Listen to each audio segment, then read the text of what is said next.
I'm gay.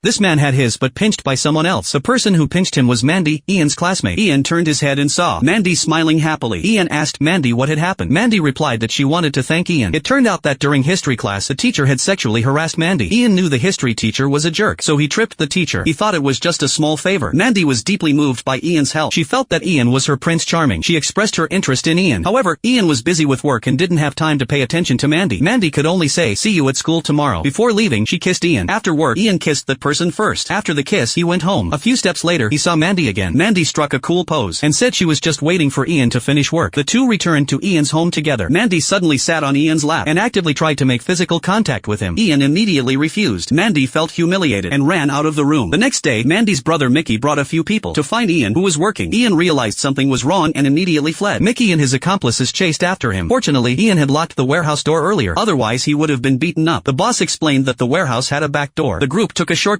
Before leaving, Mickey threatened the boss. Tell fuckhead this is not over. Took some free food and knocked over the cargo boxes. After learning that Mickey and his team had left, Ian was confused and told the boss, I swear to God, I didn't touch her cash. that Mickey and his team hadn't found Ian that day. Therefore, they had turned their attention to Ian's younger brother, Lip. No, trust me, you got the wrong guy. Right, the problem is that Ian's been avoiding us all day, and, someone's gotta get a beat down until we find him. Lip naturally didn't believe his brother would do such a thing. After an argument, Lip was beaten by the group. That night, the group came to the brothers' house again, shouting loudly. Yeah, I saw you up there. Tell your shithead brother we're waiting for it.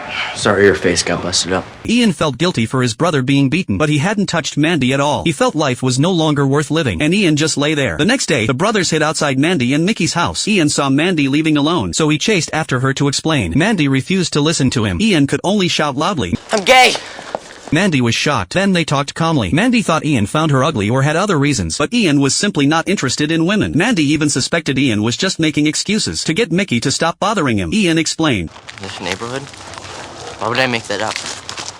Look, you and Lip are the only two who know, right? Mandy said she wouldn't tell anyone. Mandy even kindly said she could be Ian's girlfriend so that other annoying boys wouldn't bother Mandy, and it could also help Ian hide the fact that he was gay. After the misunderstanding was cleared up, the two got along very well. Lip saw this and didn't know what to say. Maybe he had been beaten up for nothing.